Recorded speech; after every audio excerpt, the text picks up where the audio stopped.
this is gonna be a Pragmata first impression video. I haven't played the demo and I've only seen one trailer for the game, and that was the trailer, the very first trailer that they came up with. So far, I'm liking the designs of the characters, especially the robots. When it comes to the combat is actually very good. It is very slow, but it's supposed to be, because you're not only shooting, you're also doing puzzles as you're shooting. So for example, if you have a robot right in front of you and you are shooting it, you do like 20 damage. And if you want to do more damage, you actually manage to, when you aim, you open up a puzzle right next to him.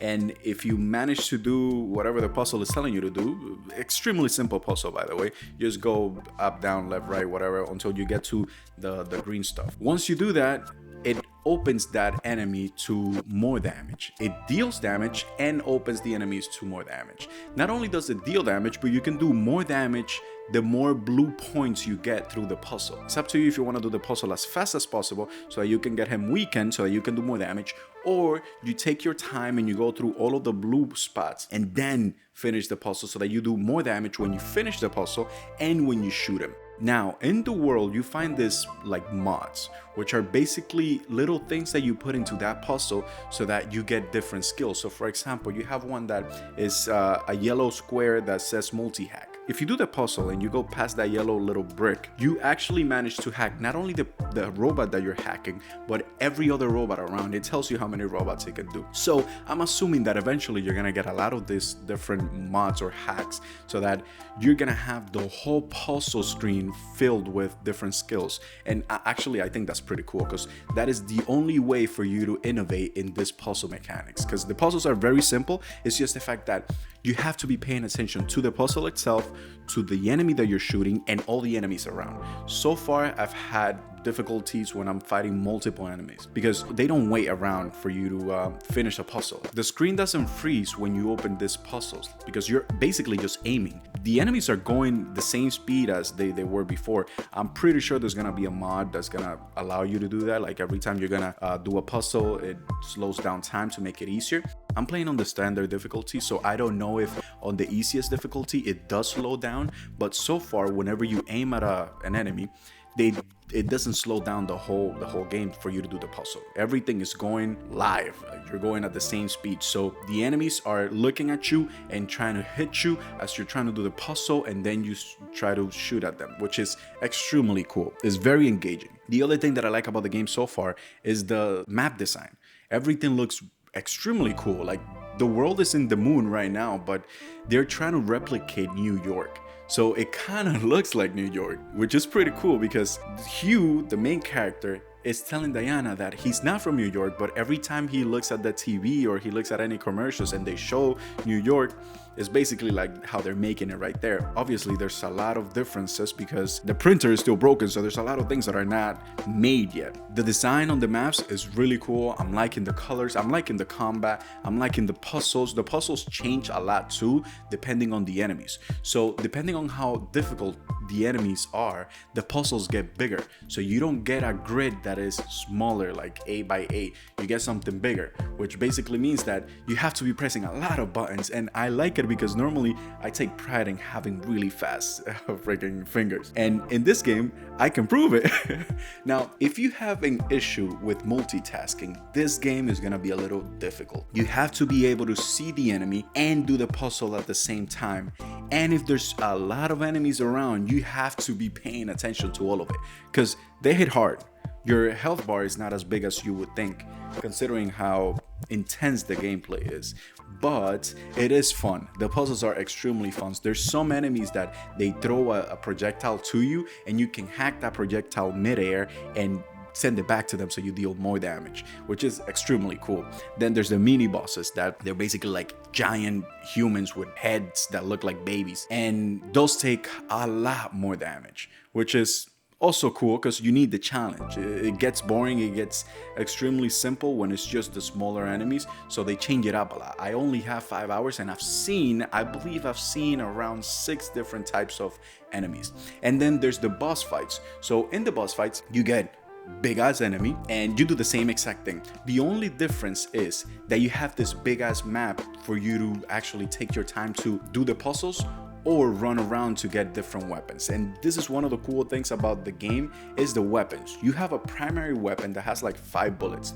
And even though it is annoying, when you're done shooting that main weapon, you have the 5 bullets, it takes a really long time for that weapon to reload. You don't reload the weapon itself, it automatically reloads. So when it's reloading, you can change the weapon to, let's say, a shotgun, which is my favorite weapon because it hits like a truck. And then there's a laser gun, which basically like slows down the actual enemy you shoot it at. Then there's a grenade launcher, and then there's like a piercing rifle. Now, these weapons are not permanent. If you have 4 bullets for a weapon and you use the 4 bullets, the weapon is gonna break. And once the weapon is broken, you have to look around to see if you find another weapon. And I like the fact that these weapons are color coded. You don't have to necessarily be paying attention to the type of weapon that it is if it's on the floor.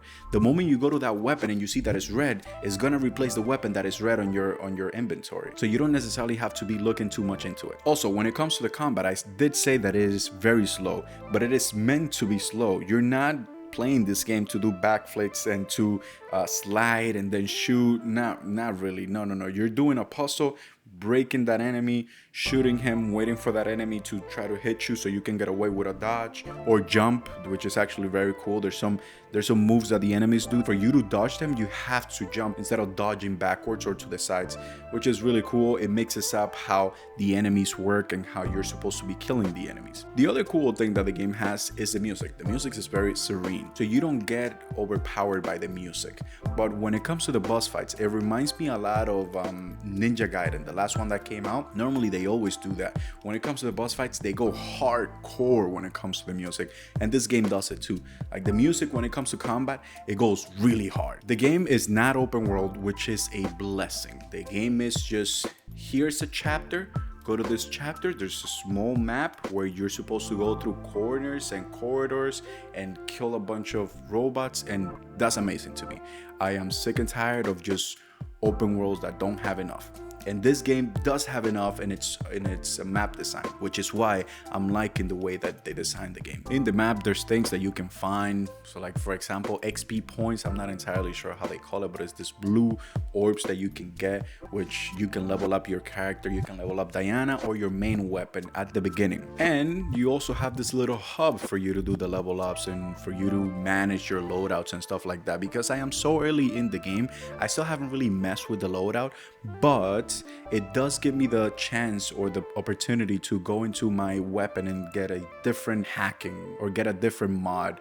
So basically, for example, I can get more health, or I can do more damage when an enemy is weakened when I do the hacking on it, or I can have more time to do the hacking and stuff like that. When I finish the game, I can replay the game with different mods just to go through the game faster, which is cool because I'm pretty sure this game is not gonna be too long because everything is happening so fast. When it comes to the story, I'm not saying the story is not making sense. It is. I'm liking the story. It's just that there are things that feel like more time should pass before they mention them or before they show them. When it comes to the puzzles, I came across this little enemy. It's not really an enemy, it's like a little challenge where you see this little robots flying on the sky, and the moment you try to hack it, it runs away. And if you manage to hack it before it gets to a certain destination, you get a lot of XP, like a lot of points.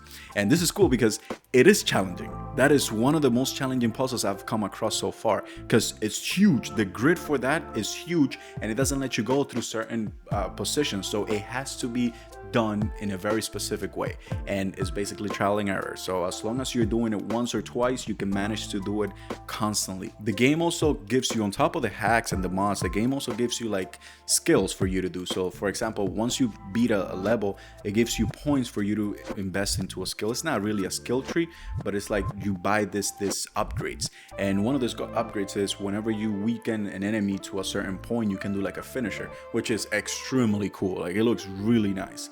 The other thing is Diana has like an ultimate mode, and it reminds me of those gacha games where you do the ultimates. She basically just hacks a certain position, and it's basically like every other game where you press R3 and L3 and you do like a huge thing where you're like, oh my god, yeah, that was cool. That was very cool. In the map, you have things that you can find, and once you find them, you bring them into the hub so that Diana has this little playground. So far, I've been building this little playground where she plays around. You can, in the hub, you can talk to Diana and get some information about the things that she knows, and she asks you things about the things that you know, your world, her world. So you're basically exchanging information, which is pretty cool. You're just making your relationship better. I know this game is gonna break my heart, and I cannot wait. I've been meaning to play a story mode game where it makes me feel bad, because the last time I did, it was like 3 years ago or something. But overall, I'm liking the game. The only thing I don't like about the game is the fact that when you're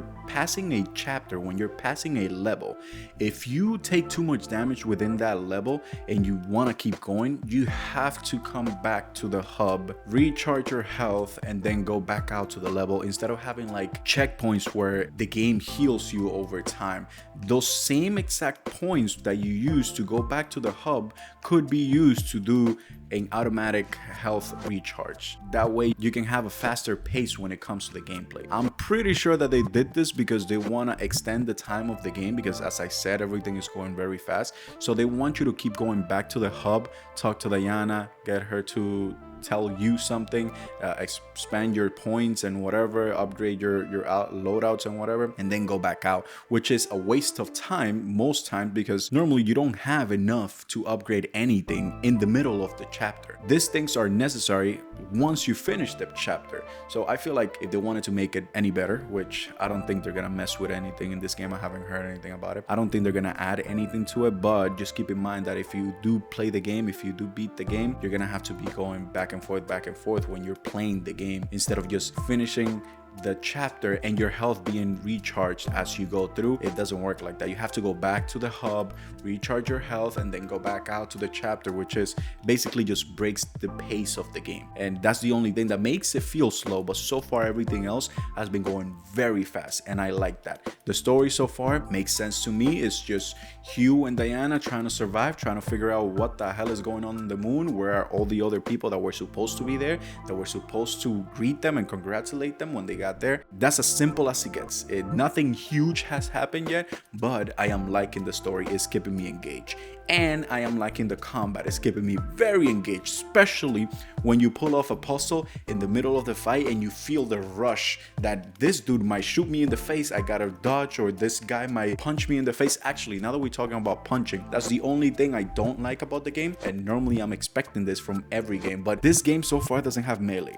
And I understand why they wouldn't put melee in the game. I completely understand that, but I gotta throw it out there. I'm a melee lover, so if I ever get a melee mod or whatever, I'm putting it in the review once I get the review. Anyways, if you like the video, like, subscribe, leave a comment if you play Pragmata. If you haven't played Pragmata, what is a question that you want to ask someone that is playing Pragmata that is keeping you from buying the game? Just ask it, I'll respond to it. Okay, thank you, bye.